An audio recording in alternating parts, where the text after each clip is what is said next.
Michelle Obama is the first African-American First Lady who quickly became a role model for women, an advocate for poverty awareness, and a fashion icon. She went from living in a small bungalow and sleeping in the living room to skipping multiple grades in school and excelling in a high school for gifted children, becoming a successful lawyer, and writing the best-selling memoir of all time.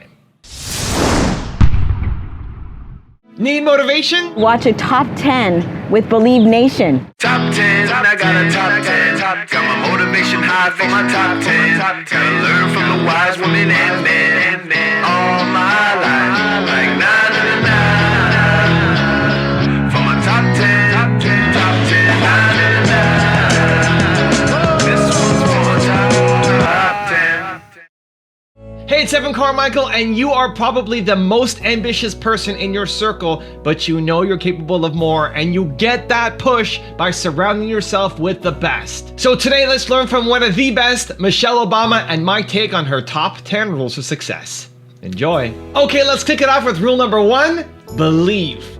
There are those of us that are born with this sort of thing in us. I write about it in my book because I had to reflect on sort of how did I get here? What were the things in my life that made the difference? And some of it was that I was temperamentally always that kid, always that I'll show you.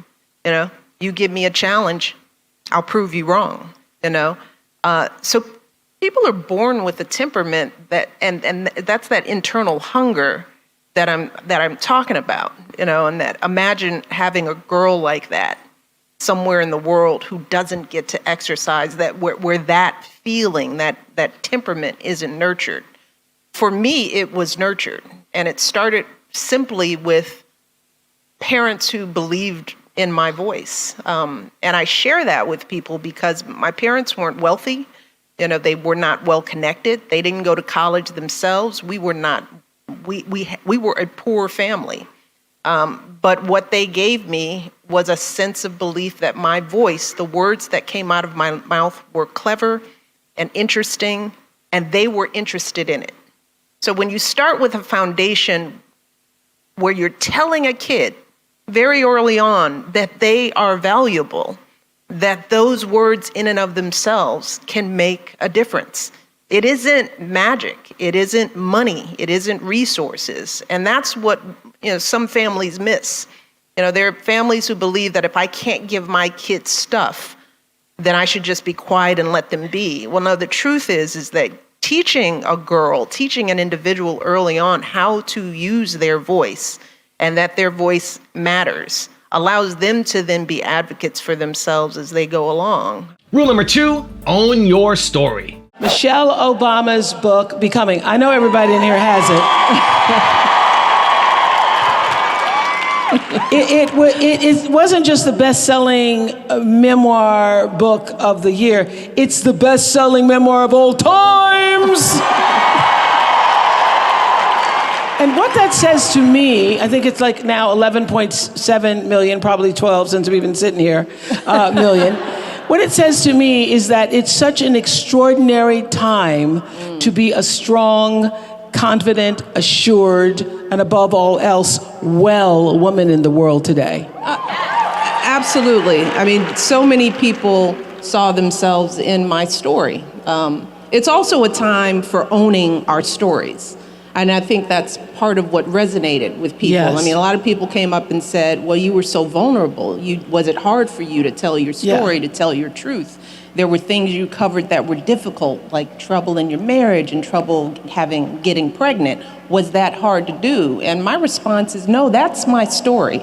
I embrace every aspect of who I am because, as I've said, I like my story. I like all the highs and lows and the bumps in between. Yeah. And I think that, what we learn from that is people they gravitate to other people's vulnerabilities. Mm-hmm. We gravitate to one another when we see the best and the worst in ourselves because it makes us feel human. Rule number 3, don't let haters get to you. We were talking with some of those young women about confidence. Yeah. And I think you said something like, don't let the haters get to you, the doubters. Yeah. We live in a world where there's people that want to hate you know, whether they do it online from their basement or wherever it is. Do you ever, does that stuff ever get to you? You know, you practice not letting it get to you. You have to develop protective tools for yourself. I tell young people, first of all, don't read it. You know, don't go into that sphere and take in that energy, because that energy isn't even the full reflection of who we are as a people. You know, one of the things I say that it's harder to hate up close. You know, social media creates a distance that allows people to say things that they probably don't even mean.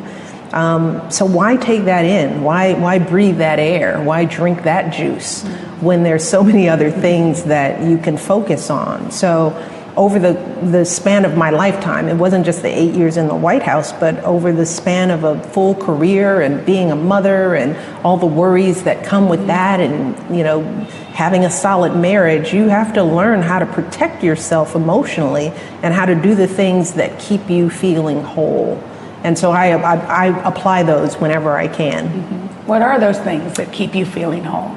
Surrounding myself by positive energy, because for every hater out there, there are 10 other people who are there ready to give you an attaboy. So why don't we listen to those few naysayers and not let the real, true positive energy in? So I learned to do that. I surrounded myself with people who support me, who remind me of my strengths, who build up my confidence. Rule number 4, respect other people's time. Before we move to the next slide, I did want to ask you about one aspect of your family that truly is an example of how character building and cohesiveness and planning and discipline are part of many, many African American families. And that has to do with how you would end up going every place early. I loved the story of that and how and why you did that. Well, again, it gets back to my dad, right? Because he was infirmed, he wanted to make sure that he was never the reason why we would be late for anything. Yeah. And he would always be the first one ready. And me, who absolutely adored my dad, I would be the second person ready. And it got to a point where if we had to be somewhere at 5 and it took us a half an hour to get there, he would be ready at 4 so we could be ready to go at 4:30.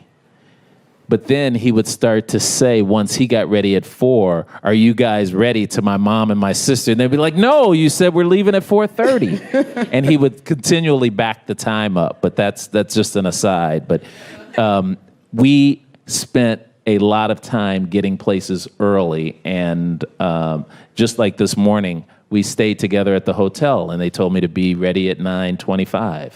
I was there at 9:10, 9:15.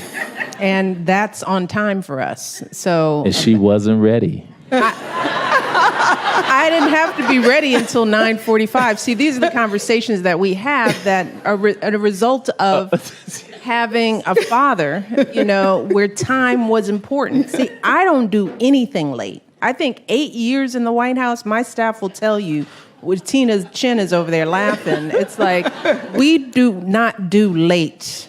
And I have a husband who learned better about that.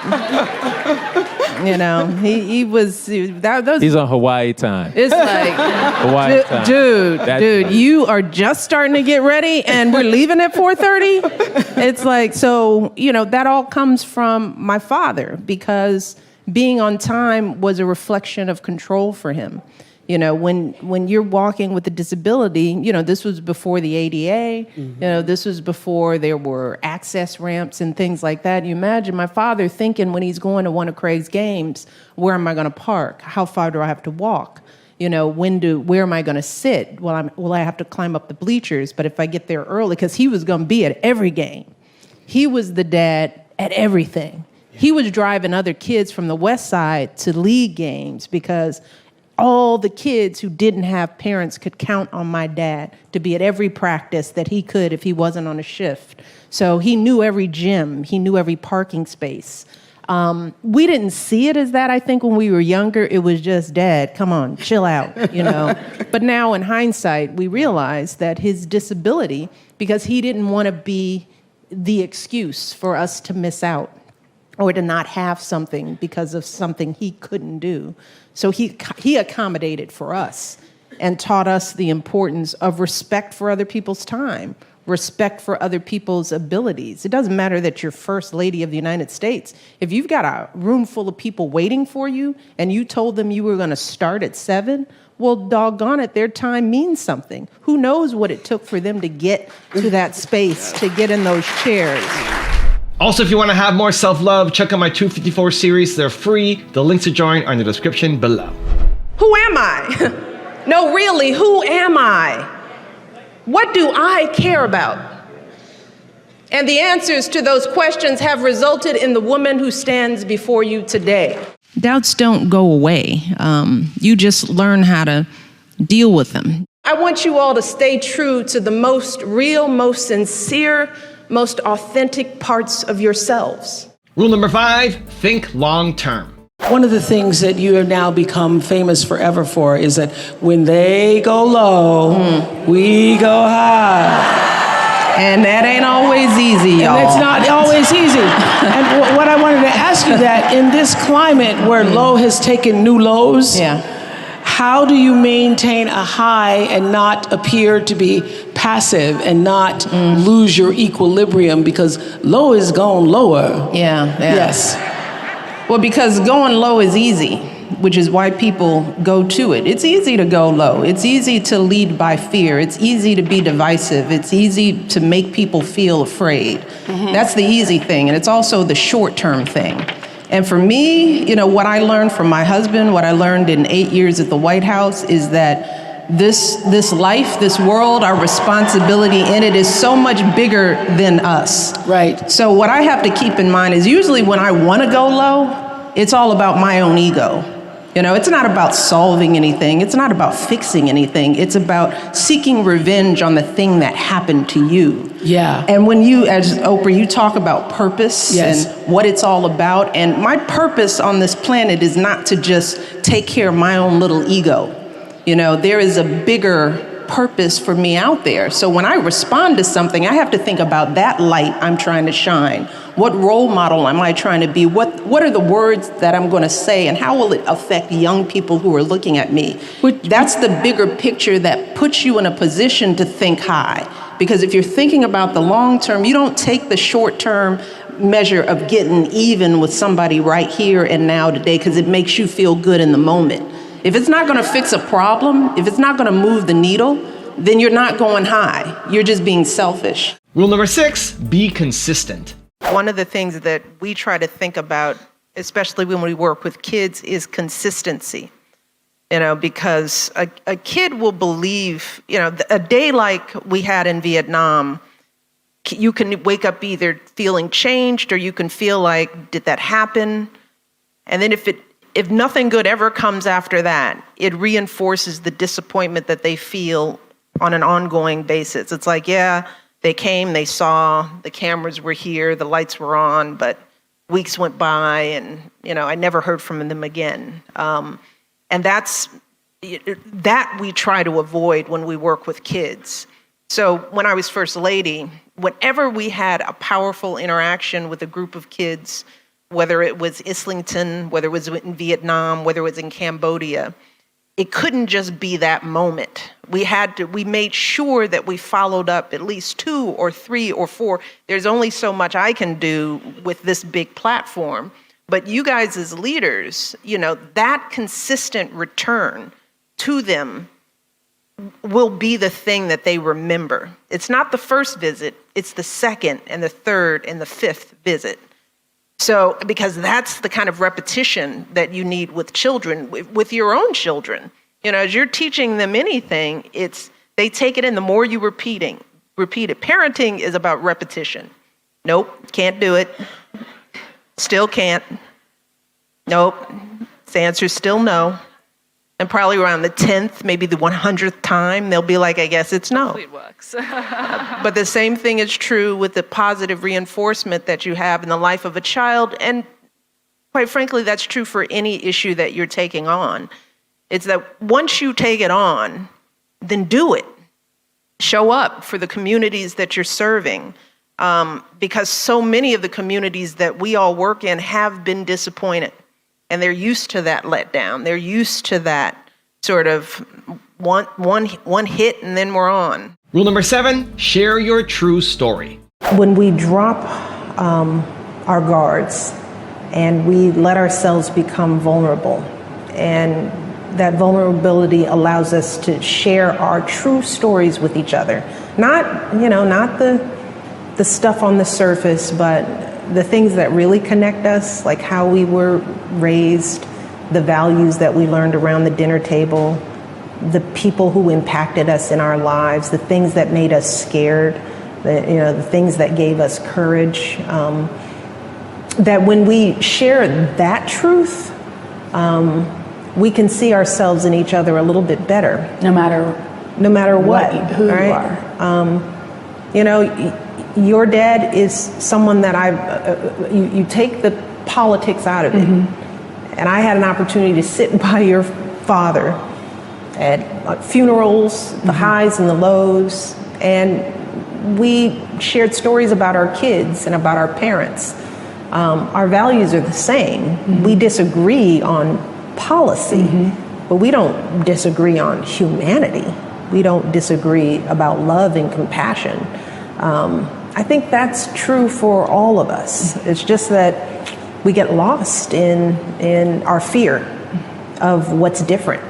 So yeah, we've got to work on that. But I think that this generation coming up, I think they know more than we did. Each generation knows a little bit more. While one can argue that social media is problematic, it's also opening young people up to new ideas, to each other, to other parts of the world. My hope is that they will be more open-minded and more secure in who they are so that they can welcome other people's stories into the mix. But it has to begin with us being willing to be vulnerable and share who we really are with our neighbors so that we're not strangers to each other. And that way we can't let somebody else from the outside tear us apart because we know each other, right? I know you, I've seen you, we broke bread together, I may not agree with you, but I like you, you are my neighbor. That takes work and commitment. Rule number 8, walk your own walk. What's the best advice do you think you've given your daughters?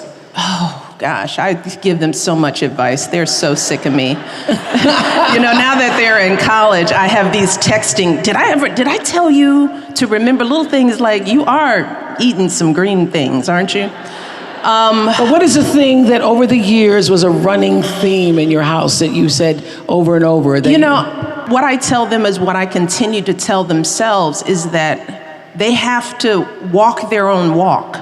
They cannot define themselves by looking at each other or looking at me or their dad. They have to take the time to get to know themselves, give themselves a moment to figure out who they want to be in the world, not who they think I want them to be, not what the rest of the world says about them, but to really think about how they want to shape their lives and how they want to move in this world. So I don't want them measuring themselves by external influences. And for young girls, that is hard to do. That is a very hard thing to do. And everybody should understand that as a responsibility. It's Instagram culture. It drives me crazy. It was hard with just cable TV when you're watching all the images in music videos. It's, I don't know, exponentially difficult with social media when you're comparing yourself to everybody on social media. So I constantly have to remind them that they have to live in their own skin. And that takes time too. And I try to make sure they understand that unfolding of understanding who you are, it is a journey of becoming. You don't know it all in your 20s. Rule number 9, choose the right role models.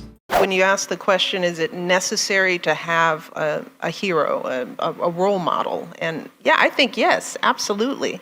The thing we get wrong is who that role model should be. We always think, when we say role model, well, it's got to be somebody famous. It's got to be Julia Roberts or Michelle Obama. But the truth is, as Julia pointed out, the heroes, the role models that have the greatest impact are the people that are surrounding children right there. It's not it's not the president of the United States, it's your mom, it's your neighbor, it's that teacher. And so in that, with that view of what role models are, I think all people do have them if they value who they have in their lives. Everybody has somebody that they can look to. But if we devalue some of that positive input because we don't think that they're important, then we miss out on who our role model is. We're missing the person in our lives that is giving us that encouragement. And rule number 10, the last one before a very special bonus clip, is have fun. This is locked. What's so special about this stuff? You might break it. How do you? Oh, I didn't realize it got so. Let's see. It doesn't make a noise. Hello? Yeah. Hello? We need help on aisle 2. Customer service on aisle 2. Hi, good, hi. How are you? It's nice to see you. Hi, Ellen. You know what? Sasha needed some earphones. I'm gonna get some for her. How much are these? I'm just picking up stuff. What are you doing? I'm just scratching your back. I'm trying to focus. Okay. Here. Okay, I'm not really itchy. I am looking for headphones though. What do you think? You think I should get, can you chill out on the itching and help me with this here? Don't scratch him. This is not how you behave in CBS. Stop scratching him. Oh no, scratches. Stop it. He likes it. Did I feel good? Yes, it sure did. It was annoying to me. We're probably gonna get it cheaper. Now I've got a special bonus clip from Michelle on how to overcome adversity that I think you're gonna enjoy. But before that, question of the day, I wanna know who are some of your right role models? Let me know down in the comments below. And if you're still here watching and you promise, you commit, let's go Believe Nation. We don't just watch videos here, we do something about it. If you are gonna commit to taking action today, give me a hashtag Believe in the comments below. I want to celebrate you. Talking about education, we always talk about classrooms and our experiences and what we can do for young women. Can you tell us more about your experience as a schoolgirl and what it was like, especially to go to university, to Princeton, as one of the very few young Black women there? Mm-hmm.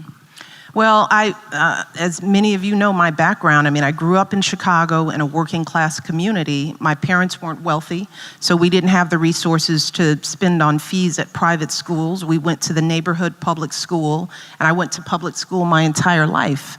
And I was always that student who wanted to get A's. I wanted to do well. I enjoyed learning. I enjoyed excelling. But what I found out is that when you're one of those kids in a community where not everyone has the same goals, I found myself having to walk a bunch of different lines. There were some kids that didn't like kids who were smart and got good grades.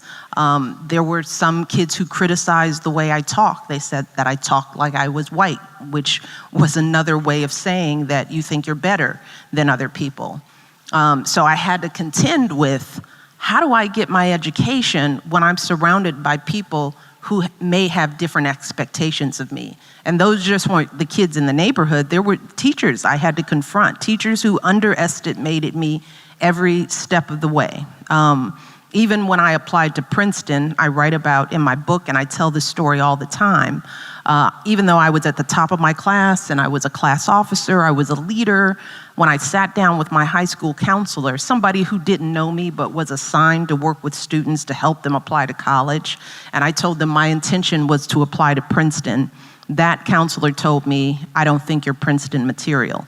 The person whose job it was to help young people reach their dreams when it came to college saw me, and whatever she saw in me told her that my dreams were too high. And that cut me in a way that even though I continued on, I applied, obviously I got in, but I still remember that story. I remember that feeling of doubt, just another adult sort of placing a barrier on me that I didn't even have for myself.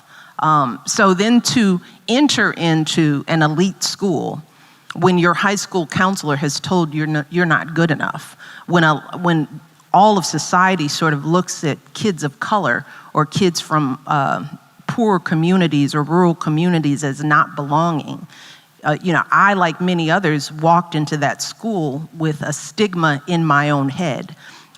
More young people nowadays call it imposter syndrome. I don't know if they call it that in Britain, where kids like me feel like they don't belong, so they feel like they're faking it. And I had to get over that.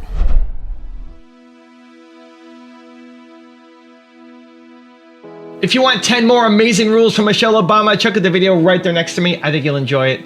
Continue to believe, and I'll see you there. That living a good life is not about being wealthy or powerful. It's about being honest and doing what you say you're going to do.